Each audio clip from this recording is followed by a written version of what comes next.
In the interest of allowing our city staff to enjoy their evenings, I would propose that Tony Tabor, that we switch Tony Tabor and let her present next. Any objection? All right, next up is the City Clerk's presentation on Council Policy 04, Rules of Order and Agendas. And this is for discussion, review Rosenberg's Rules of Order and upcoming trainings. Thank you. Good evening. I have some handouts, and I think I have enough for the public. I made 30, so if you want to take one and pass them down.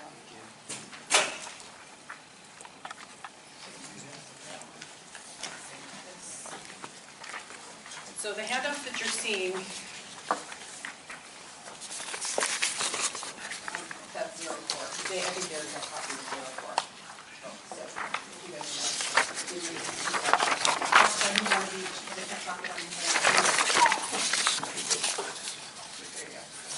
Thank you. Okay, so 04 has the bylaws and code of conduct and stuff like that. I'm not going to go over that too much. We are bringing it back for an update pretty soon. One of the things we're going to update to make things easier is it's in the bylaw template, Article 2, Section 203.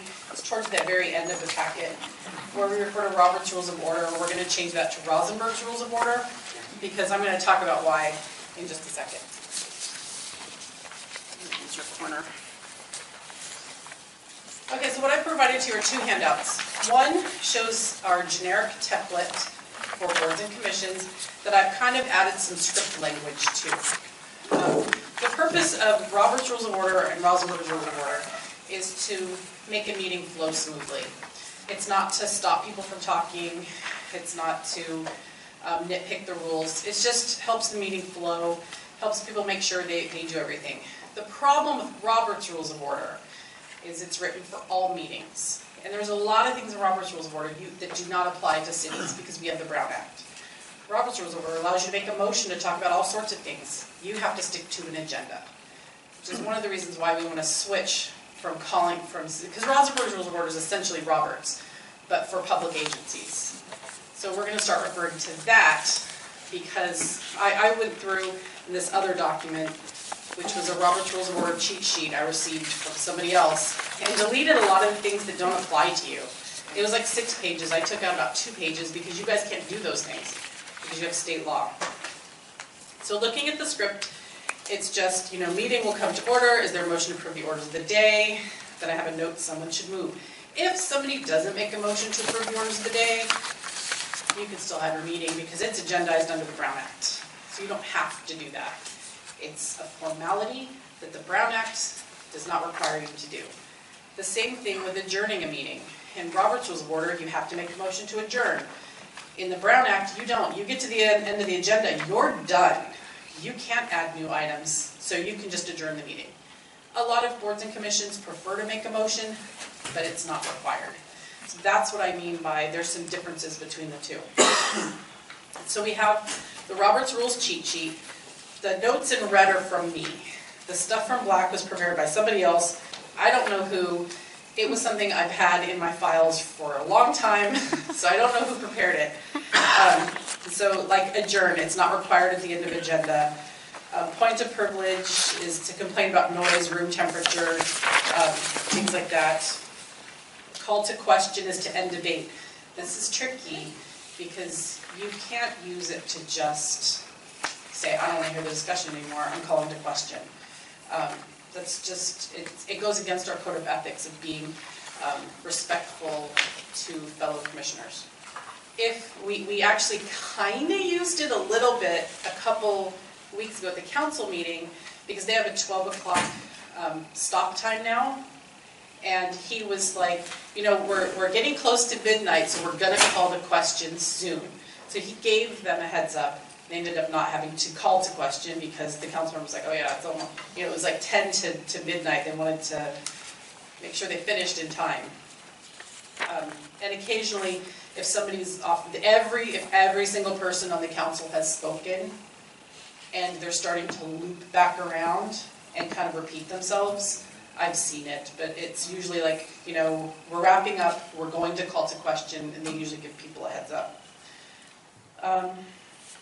Amending a motion. Council often uses a friendly amendment, which has to be approved by the mover and seconder. So if somebody makes a motion and you want to, like I move to approve this item, you could say, I have a friendly amendment, can you say that we'd also like a report back on this in 6 months? And the mover can say, yes, I agree to that amendment. I amend my motion. Introducing a business.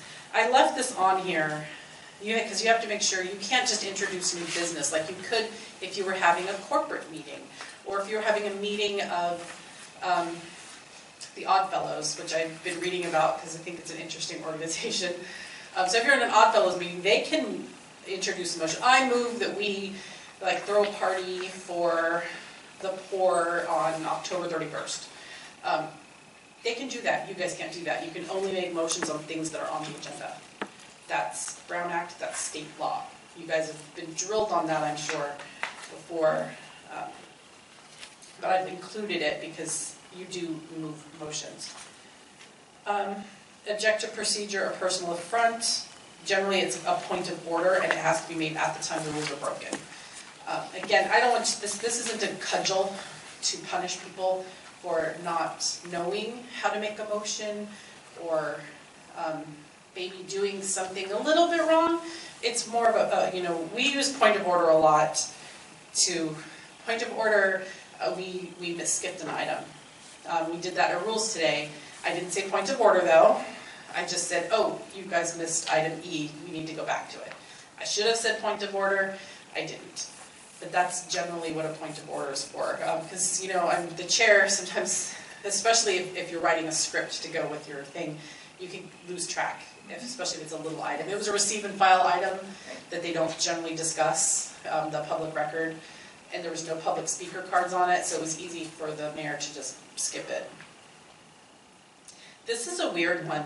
I don't think you guys need it because of your color-coded boxes, but you can actually call for a division of the House, which is a physical dividing of the vote. This is mostly used in big, Congress-sized groups of people, but if you're confused by how many votes you have, you could have the ayes on this side, the nays on this side. I included it because I thought that was interesting.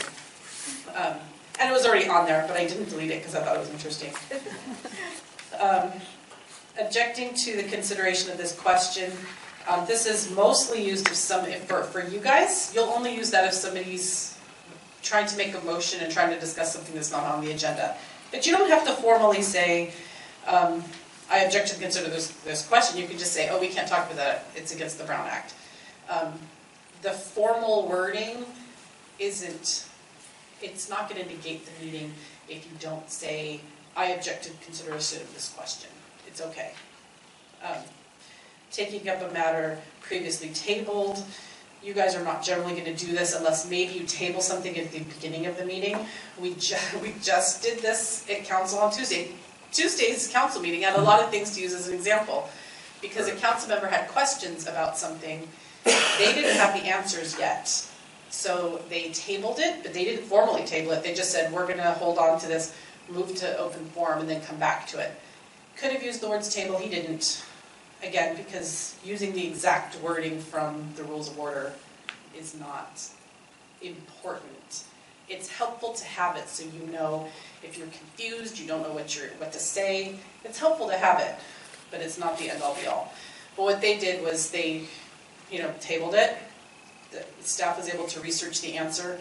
They took open forum, came back, told the council member the answer to his question, then they voted and moved on. Considering something out of scheduled order, the formal way I move, we suspend the rules and consider, but today you've just taken things out of order, so it's not that, again, the wording isn't as important.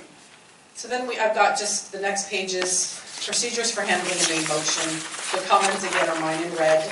I did not put the red box on there though, that already came onto it. But it's true, when debating your motions, listen to the other side, focus on the issues, not your personal feelings. Avoid saying, I think you're just doing this because you're going to make money off of it. Be polite. Our code of conduct in 04 is conduct yourselves politely. So what I put in here is, again, in the city council, staff presentation, public comment, and council discussion occur without a motion on the floor. Robert's Rules of Order will say you have a motion, and then you talk about the motion. Because we are under the Brown Act, you have an agenda, you can talk about the agenda item without a motion. Sometimes council will, let's have a motion so we know how to direct our discussion, so we know which direction council's leaning and we'll focus it. But because you're under the Brown Act, you don't have to make a motion before you start discussing the item. I'm flipping over. It has how to make a motion. Remember, Madam Chairman, I move that we approve a raise for the city clerk. Amending a motion, you can have it formally amended. In city council, it's generally a friendly amendment, but you can say, I move the motion be amended by. You can make it more formal. We generally have never had to do that with council. Friendly amendment, a lot of super strict Robert's Rules of Order people don't like it. Every city I've worked at has used it. This is my 4th or 5th municipality, so it's super common. How to refer things to a committee. I move that the question be referred to a committee. Postpone indefinitely. I move to postpone the question until, or postpone definitely, until. Generally, when you're deferring an item, you want to know, we defer till next month, 6 months, 2 weeks. You generally want to have it definite, but sometimes you can just say, we postpone it until staff's able to come back. The call to question, we've talked about that. The language it uses, I move the previous question. The language I've always seen and heard in my experience has been, I call to question. Limit debate. The chair already has this discretion, does not need to make a motion. It's part of your agenda packet. It's part of the standard agenda language for all of our meetings is if you've got 100 speakers, you can limit them to a minute or whatever. But you guys could also do it. If you think, oh, I really think you need to limit the public comment, the chair hasn't said anything, you can move, I move to limit the discussion to 2 minutes per speaker, 1 minute per speaker. So you guys can make that, and that kind of gives you some language you can use. How to move for recess, pretty basic. Again, you don't have, for adjournment, you don't have to move to adjourn, you can just do it. You can, in San Jose, you can just withdraw your motion. You don't have to ask for permission to withdraw a motion. That goes back to the Brown Act. You didn't need a motion in order to discuss it, so because it's already on the agenda. This is more for if you've made a motion to, I want to discuss the Halloween carnival that we're having next month. Now I withdraw that motion, so it's like we're not going to even discuss it anymore. Because you're still, because it's on the agenda, you're still discussing it. Point of information, not something you quite need here. I actually had text on here and I accidentally deleted it. You have staff. You could just say, I have a question, but it's called a point of information in Robert's Rules of Order. What I'm going to be doing, I just got one of those programs where you can record your screen. So I'm going to do kind of a better PowerPoint presentation with a Robert's Rules of Order thing. I'll be recording that and posting it. I'll also be, the annual training that you guys all went through. I have those slides. I'm going through and getting that, and I'll be posting that as well. So you guys can refer to them at any time, because I know when we have you in for annual training, it's like tons of information thrown at you, and it's hard to remember everything. And then I'm here for questions with 04. We are, again, bringing it for an amendment soon for just little things. I meet with all the commission staff quarterly, so we kind of hear what's working, what's not working. It's been a year since it was last updated, so we kind of just did a one-year review on what kind of things do we need to change. One of it was to clarify Rosenberg's versus rules, because there's so much in Roberts that we just can't legally do. And do you guys have questions? Commissioner Fleming will manage this part. Kindly be recognized. Thank you. All right, Commissioner Cunningham. Yes, thank you. This is a good presentation. Where can we find this material? You say you're going to do this. Do you have a site or do you have a location we can go find this? We're creating we just had a website meeting today.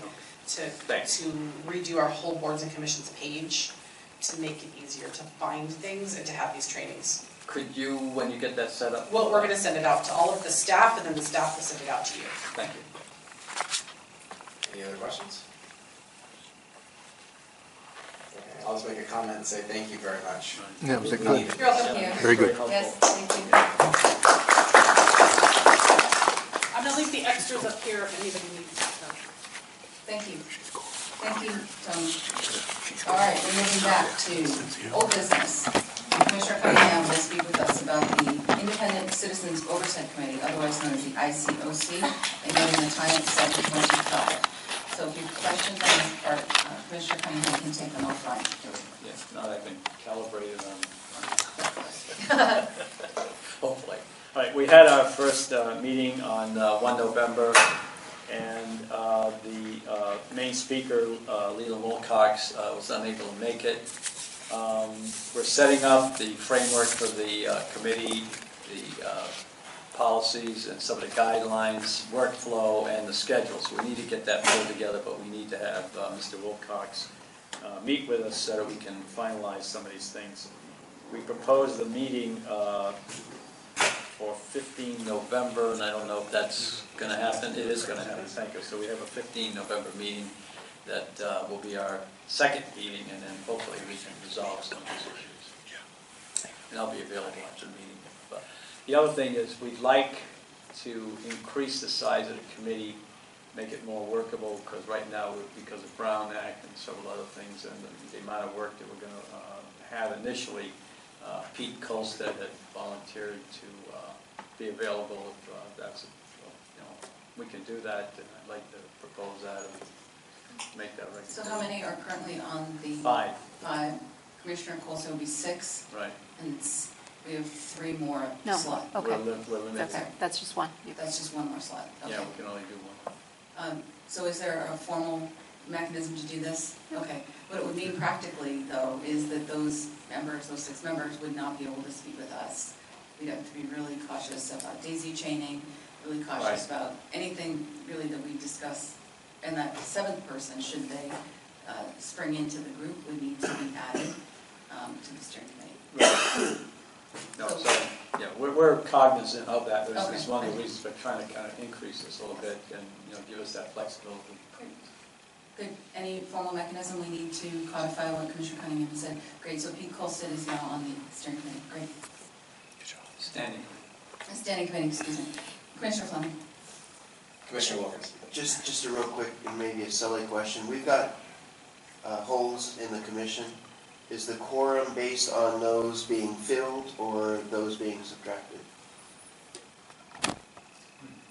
The quorum is based currently on the size of the commission. I was speaking with Gary earlier, Commissioner Cunningham earlier, and I told him that the expected fill of the rest of the commission seats should be in January. So Okay. Yeah, I just didn't know. we There can was increase. no underlying reason for asking. I just saw the empty spots. Yeah. Chair. So I'm concerned about Lee Wilcox. We haven't seen him, and with respect, we can't proceed without guidance. And I know he's had a jam-packed personal schedule. We're stopped at this point. And will he be at the meeting on the 15th? Yeah, he will be. Okay. I've confirmed it with him and his scheduler, so it's on his schedule already. And Or his delegate. I mean, we're just. yes, there's somebody else instead of him, like Jennifer McGuire. Yeah. Okay. Thank you. Anyone else?